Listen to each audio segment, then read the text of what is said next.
Dr. Judith Tatien. The recent delivery from Mars is unsettling. I was expecting a station log. Dr. Judith Tatien. I've been trying to cozy up to Dr. Isa. Victor, station log. Dr. Judith Tatien. I have never been so nervous since I defended my dissertation. 4 hours talking to Victor and his team about theoretical metals, atomic bonding, even a half-hour divergence into magnetism that I'm pretty sure was to throw me off the trail of what we were actually talking about. Then, I got to see the lab. I don't know how much I should say, but the periodic table just got thrown out the window.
If you need help carrying something, just ask.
Calculations came from.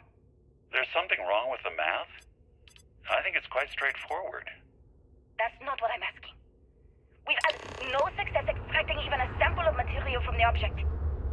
No explanation for the gravitational effects, no motion graph to explain its harmonic frequencies. I can't even establish a melting point. Judith. And you've had me building these prototype colliders for months. And now you want me to pump helium-3 into it based on this equation you've written on a goddamn napkin? I just need you to trust me. I have been trusting you. We keep slamming our heads against a brick wall, getting nothing. And you keep coming up with something new to try. Like, you know what's going to happen. Where are you getting your information, Victor? I'm sorry, Judith. Look, not here, okay? Somewhere off base. I'll tell you everything. But I'm not lying, okay? We're going to discover something important here. I promise.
Project Log.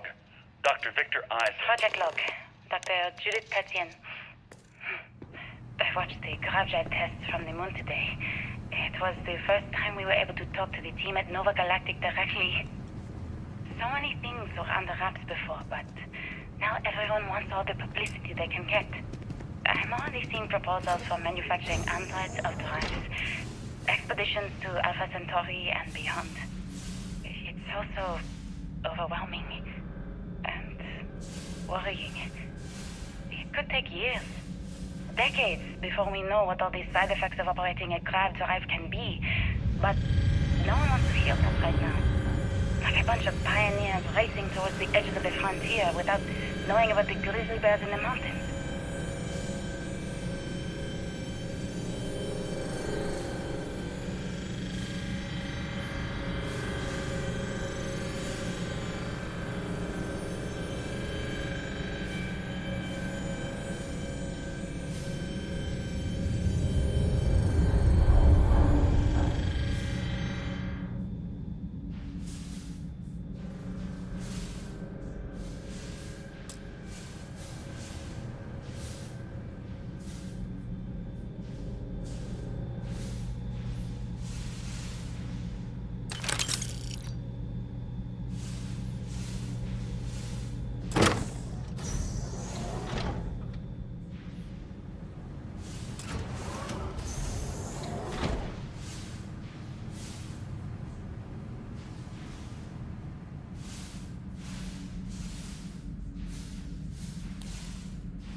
Actually got to visit your labs back when we were working on the grav drive projects.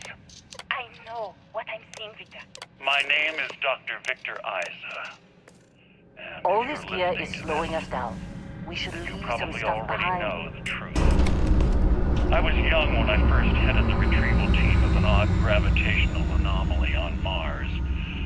But I kept what really happened that day hidden from everyone except one other person. Even she didn't believe me at first. But I have no reason to lie to anyone now, so I hope you'll accept this confession, whoever you are. When I touched the anomaly, I experienced 12 days of lost time. I met myself. He told me everything that has since come true. The grav drive equations, the tests on the moon, Earth's atmosphere sputtering away because of what we had done. But he also told me about a city thriving on a planet orbiting a distant star. Human culture, art, music, lifestyles evolving and shining brightly across all of space. What price would I be willing to pay for that future? Maybe you don't believe me. Maybe Judith was right and I'm just a coward who wants to believe his mistakes were justified. But everyone has forgotten about the real origins of the grav drive, this artifact from Mars. I hope you make better use of it than I did.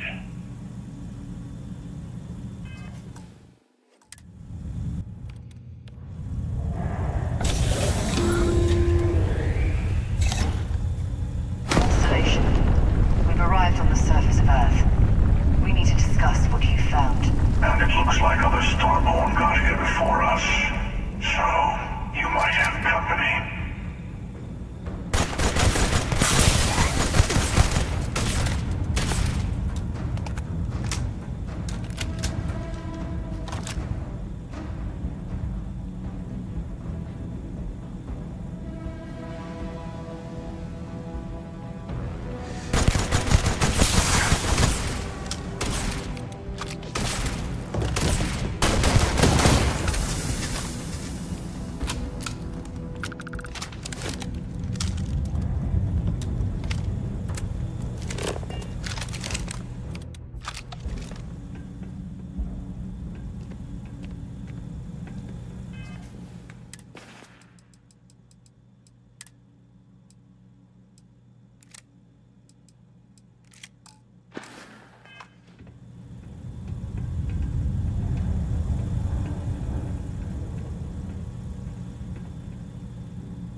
You need to leave some of that behind.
you understand now why I asked you to come here?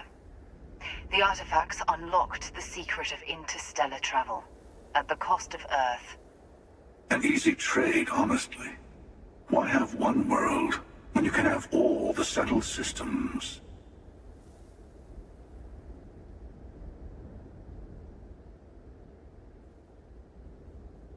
Assuming we weren't going to lose it anyway. War, disease, famine, all the classics. Don't you see? The power of the artifact forced humanity to the stars. They didn't get to make a choice. How many would have chosen Earth? What gave Victor Isa the right to choose for them? You see the hypocrisy in what the emissary is saying, right? They don't want to rob people of their free will, but then they steal the artifacts for themselves. In the wrong hands, the power of the artifacts can make anyone a tyrant. That's why we watch over them. The only thing you're watching out for is yourself. Join me, old friend. We can collect the final pieces together. Oh, no you don't. You're not her old friend, remember? You're from another universe. Don't try to manipulate her. Okay. I couldn't win you over on philosophy. How about pragmatism? I'm more powerful than the emissary. Than any other starborn. And you might not understand why, but I want you to succeed. You've never gotten this far before.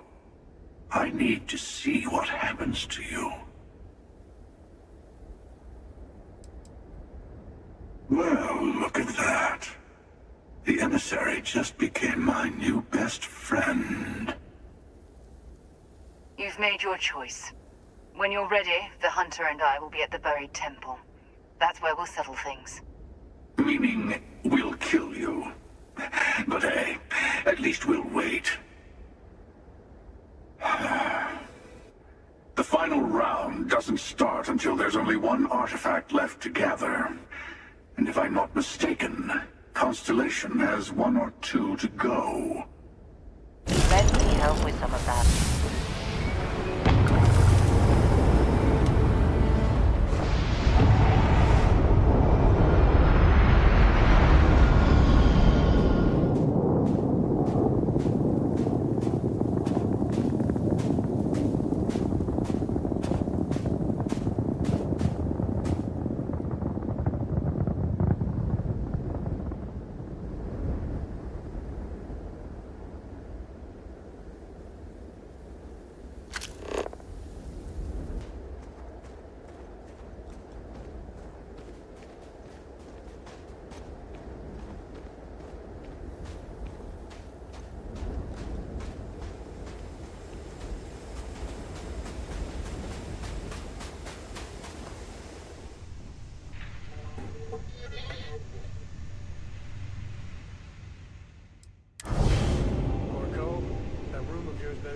Next time I go in there. I'll get to it, Dad. I promise. This ain't my getting around to a tone. You understand? Fine, okay. I'm going.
Hey, I've been talking with the others, and I'd like to get everyone together. To say goodbye. You know. To Sarah.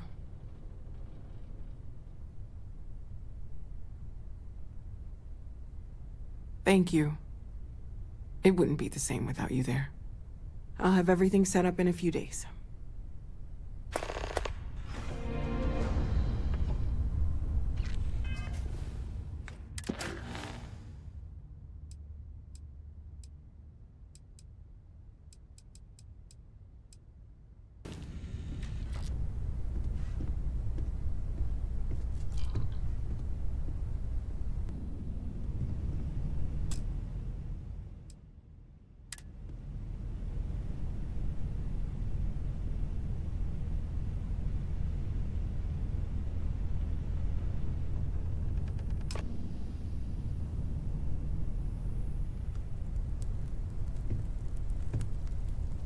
I thought maybe I would come up with something to say, but I've got nothing. So instead, I thought I would quote something that gave me comfort a long time ago.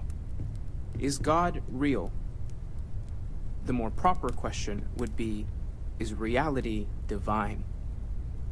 Existence itself is a mystery which yearns to be uncovered. What is goodness but a comparison to the good? What is existence but a participation in being? For where the diversity of the universe inspires awe and wonder, it exists only in contrast to a simplicity so pure that it may only be understood as primordial and even divine. Our essence is what was imagined by its mind. But what we consider imagining and what we consider mind are in fact so far beyond our understanding that even these metaphors are like the tiny whitecaps on a massive searching sea. There's more, but those are the parts that speak to me the most.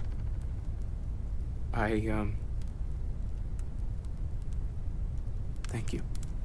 That was really thoughtful, Mateo. Thank you. Does anyone else want to say anything?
Thank you.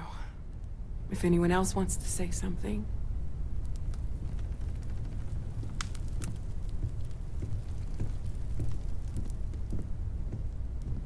I hope this is all okay.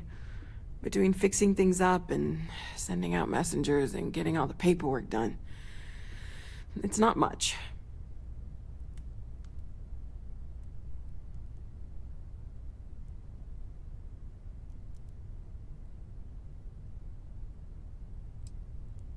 No, it's fine. Sorry, if I talk any longer, I'm gonna start crying. Could you excuse me? I don't often speak about what I believe in. It seems so redundant with how I live. But death is one of those occasions where it's hard not to look inward. Our friend is gone. There's no afterlife, or second meetings. No God in heaven that is curating a perfect ending for me. So it's up to us. We are what lives on. If the pain of loss inspires us to greater action, then that is the good that comes from all this. Humanity is what truly creates our world. We are the ones that judge things to be good or evil, joyful or mournful. Let us take responsibility for it. Let us remember what we have lost. Walter, are you part of the House of Enlightenment? I never knew that. Yes, well, I like to keep some things private.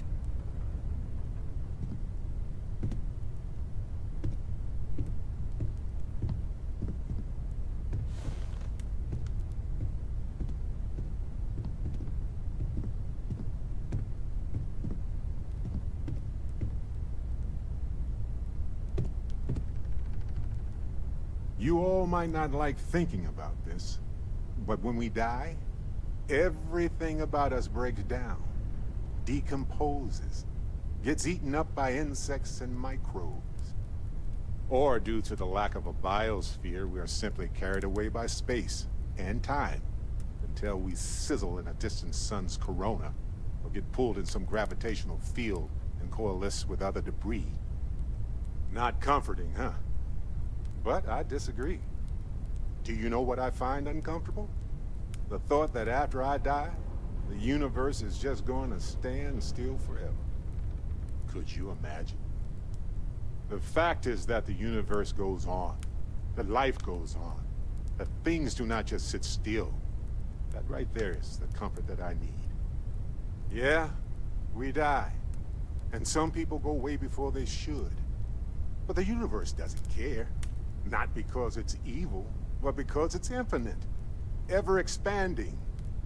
And who wouldn't want to be a part of infinity? Even if it's just for a short while. Listen, we don't worry about ourselves before we were born, do we? Of course not. We emerge from the universe as we return to it. And for one beautiful moment, we are here together. Yes. That certainly was an interesting perspective, Barrett.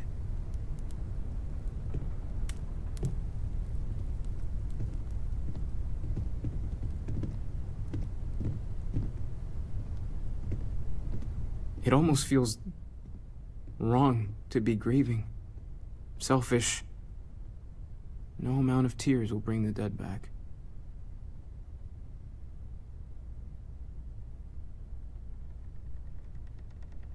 It's just easier to feel guilty, if you'll excuse me.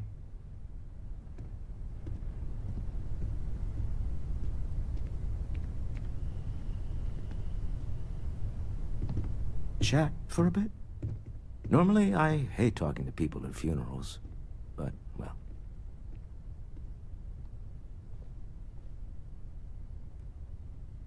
You don't believe in the afterlife, do you?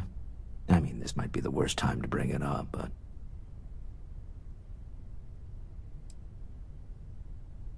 It's comforting, isn't it? You haven't really lost someone. You're just waiting to see them again. And you don't even need proof.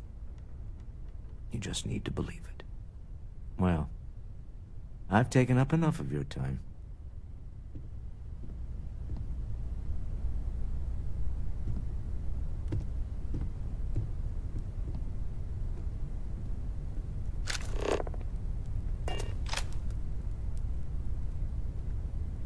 I don't believe we've met. Ajay Mamasa, former chair of Constellation. I wish the circumstances of my visit were better. Unfortunately, this isn't the first Constellation funeral I've been to. After 35 years, you say goodbye to a lot of friends. I hope you don't mind me saying, but I feel numb just thinking about it. Sarah meant the world to me. She was the future. I knew it as soon as I met her.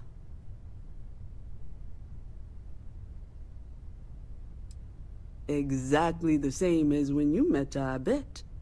Determined. Fearless. With just a small hint of delight on her face when she knew she was winning, eh?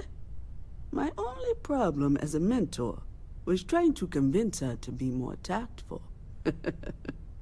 Those old military instincts would always get her in trouble. Oh, yes. I was Sebastian Banks's protege, if that gives you any idea of how long I was part of our little club. Knew him, argued with him, tried to carry on his memory when he vanished. Sebastian will be back tomorrow, we always used to say. It reminded us that he was still here, in the bones of this old building. Yes, she could make me so angry, or so happy. We used to joke that we were married. I bet relationships in Constellation are still messy, aren't they? We're more of a family than an organization. All the former lines bleed together. It makes the losses sting harder. But I hope it means the time you had together was all the more important. That's how I like to think of it anyway.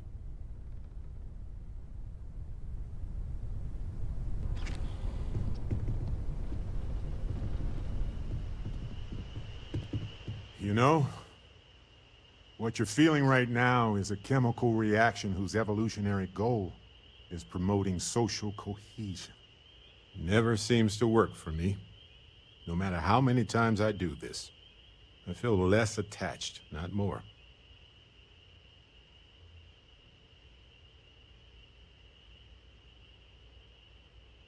Well, look at us. Two lone wolves howling at the moon on the same night.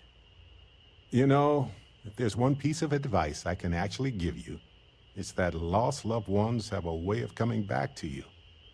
One day you'll be sweeping out some old shelf or digging through a desk, and there it'll be.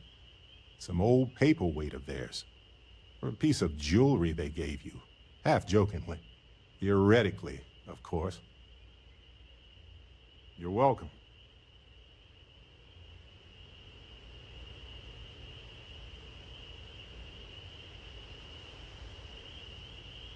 Good to see you.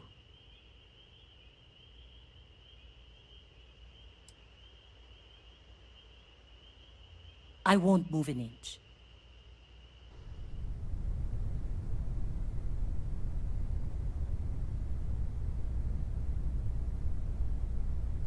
Hi.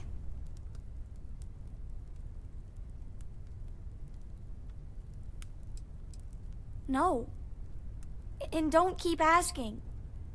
I'm not gonna be, alright? Everything's worse now. So many people here. So many people saying goodbye.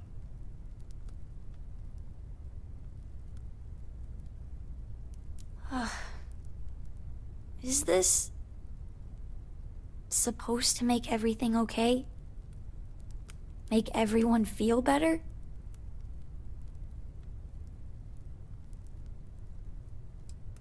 What's the point? It's not going to change anything. I just feel like I want to be a million light years away from everyone. I want to be alone for a while, okay?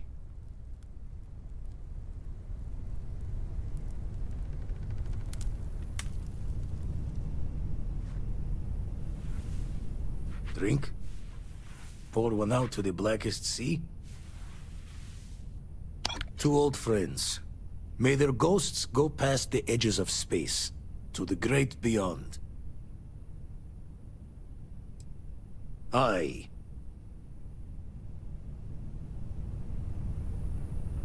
Is it quieter in the lodge, or is it just me?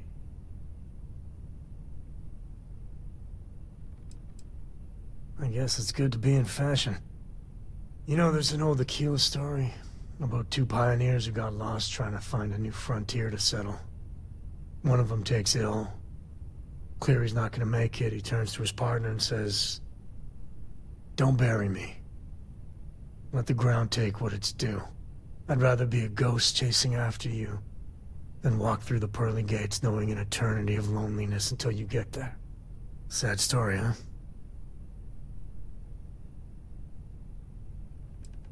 Yeah, you got me. I hate funerals.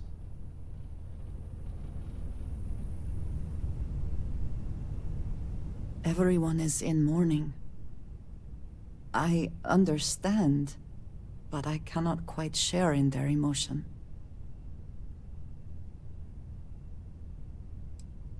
I have seen death. I have lost people I considered close. But this is... it is not the same. I cannot explain why. I am not sure I am making sense.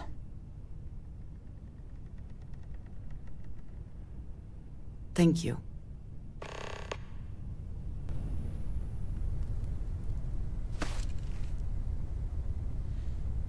I am told these types of gatherings are a sad occasion. That assumption appears to be correct. No, I don't. I'm programmed to analyze sensory and biometric data so I can cross-reference. But I do not feel as you seem to imply. I appreciate you verifying my analysis, although I am certain my thanks will do little to improve your current psychological trauma. If you would like, though, I can add some consoling language to my programming. It will take some time to adapt, but it will be okay. How was that? I will note that feedback for later.